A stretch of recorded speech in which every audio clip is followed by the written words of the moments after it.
returning viewer, thank you very much for your patronage, huh? Your dedication and commitment.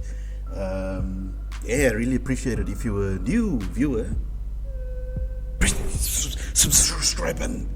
You know, you can catch out more, some nifty paranormal shit. I know it looks like, I just woke up with my gown and shit, but it's damn cold where I am. Cape Town, it's winter. Got a cup of coffee as well. Though it's empty, I finished it. So it's there just purely for aesthetic reasons. Checking out something on one of my coolest, favoritist, mostest, whateverist, channel. It's called Hauntings History. South African channel. And we know that we're obviously checking out, all things, as best as possible, all things African and South African paranormal. The world gets to see, shit going down in Europe, in the US, Australia. But there's some crazy shit going on in Africa too. Don't forget Africa. Anyway, Hauntings History, you can check them out. 291 subs. Yeah, head over to their channel. Subscribe because they've got some really, really cool stuff, I must say. This one in particular we're looking at is called 4 Haunted Schools, South Africa. 4 Haunted Schools, South Africa. Let's press play. Just press play, God damn it. Where's the play button? Here it is. And maybe full screen as well, yeah? Centuries they've existed. Schools have had a long time to accumulate stories, some of them of a spooky kind. Yeah? Is that Jesus? I saw Jesus? Huh? Yeah. I remember some crazy stories in one of the schools that I went to. Hey, mind you, knowledge bomb, huh? Mic drop moment. Would you believe the Big Papa G has been to 13 schools? There's only 12 schooling years, but I've been to 13 schools because of my nomadic life. But anyway, unnecessary, tidbit of knowledge. 13 schools. Unlucky number 13. Press play. Again. God damn it. Hauntings History. Hello everyone, welcome to Hauntings History, hello. The show where we discuss hauntings and the histories behind them. If you like this video, don't forget to like and subscribe. Yes.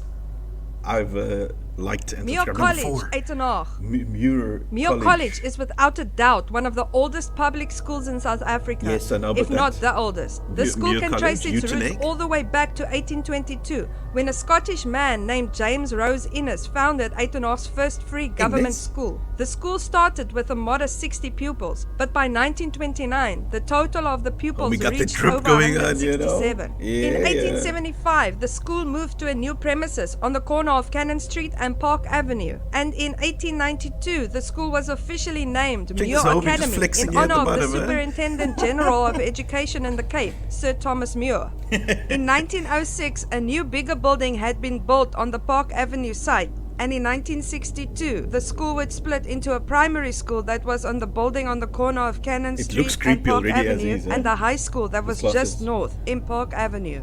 In 1987, the high school moved to a more spacious school in Vanes Estate, with the primary school still operating on the Park Avenue site, but it would ultimately reunite with the high school in Vanes in 1994. The Park Avenue site remained the property of Muir College for some time after that, before it was taken over by the East Cape Midlands College in 2003. By the early 2000s, the Park Avenue dorm area was used as living quarters for the principal of Muir College. But the break-in that ended with shots fired prompted the principal to request a switch of apartments with the residence matron that was living in Vanes Estate. The residence matron agreed, and soon him and his whole family were living in the principal's apartment on the Park Avenue site. While staying at the Park Avenue site, strange occurrences started happening. While walking down the corridor, he all of a sudden felt a cold chill and the hairs on the back of his neck stood up. He turned around and saw a young boy in his old school uniform standing and watching him. But he isn't the only family member that experienced the paranormal during their stay. His daughter experienced a man standing in the corner of her bedroom, watching her at night. This is the principal who lived on the premises, yeah, of Muir College. St. Elmos College, Umzumbe. St. Elmos? Popularly known as a ghost hunter's dream, St. Elmos. There's a what do you call them? A pizzeria, whatever. Food chain in South Africa called St. Elmos. In any relation? The pizza ghost. A one with everything. No, that's a hot dog. Anyway.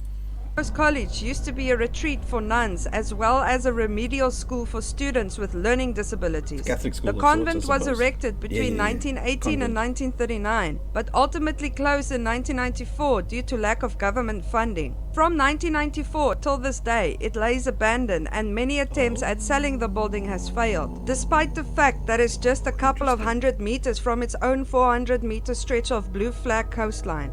Although in a dilapidated state, many explorers and amateur ghost hunters test their nerves by exploring this abandoned building. It has been reported that this convent is possessed by the spirits of former priests, nuns, and children who refuse to leave. Witnesses have claimed that they experience heavy breathing and cold spots, objects falling, and unexplained footsteps. From the research that I've gathered regarding this building, one thing gets said over and over: do not venture into this building alone. The old Convent Kroonstad. The Kroonstad convent was established in the early 1900s when a group of nuns sought to open a Catholic school for African children. After being denied permission to open the convent, the nuns learned Sotho and went into the rural areas to teach the students. Not long after, they received help from St. Mary of Angels to open the school, which was aimed at providing education for the less financially able children of Kroonstad. For a brief period between 1918 and 1919, the school was converted into a hospital for people suffering from the Spanish flu. And after that, it continued to operate mostly undisturbed, except for a couple of suicides, until the late 1980s when it stood unoccupied. During this time, the building fell victim to vandalization and occult practices. Occult activity was detected by explorers who saw candles on the graves of the priests and the nuns. The candles were handed to the police and it was found that it had been made of human fat. Currently, the school's in full operation, but there has been many reports of hauntings to testify to this building's rich history as an influenza hospital and ground for occult practices. Reports of hauntings includes doors slamming shut and refused to open again, disembodied voices, shadow people, and the ever-lingering feeling of being watched and or followed by an unknown entity. It has also been rumored that a priest and 2 nuns have committed suicide in the premises and that their spirits still roam the building. Grey High School, Port Elizabeth. Ooh, Grey, I know this school. Soon after the British landed at Algoa Bay in 1820, they found that the city lacked any form of organized education. That was until a Scottish man named John Patterson arrived. Mr. Patterson wrote to the governor of the Cape Colony, Sir George Grey, and asked permission to establish a school for the new flourishing British colony. Sir George Grey made land available for endowment and set up a board of inquiry in 1855. The school was established the next year in 1856. With a rich history spanning more than a century, it's no wonder that Grey High is well known for its paranormal occurrences. Accounts of the school's past rectors that wander the corridors at night and past matrons that haunt the boarding house are frequent and numerous. That's all the stories I have for you today. If you have enjoyed them, don't forget to like and subscribe. If you have any personal encounters, please feel free to share your stories in the comment section. Until next time, see you. I'll see you too. Hectic, especially that the one in Kroonstad and the St. Elmos one. Pretty chilly, chilly like it is today outside, which is why I'm wearing this, big ass, warm ass, fleecy ass thing. But thank you very much for watching. If you're watching this and you're in South Africa and you may be in Kroonstad or Uitenhage or one of these places, and one of the schools that came up, you've had any encounters, then share it in the chat and maybe we can share it with Hauntings History as well. It would be really cool to get a crew out there, a team out there to any one of these schools and check it out. I'm intrigued by the one in Kroonstad, maybe Phoenix Paranormal. I'll tag you in this, or the Upside Down. I'll also tag you in this. Big balls. Check it out. And thank you very much for watching. Don't forget to hit like, subscribe, and hell, while you're at it, share that shit.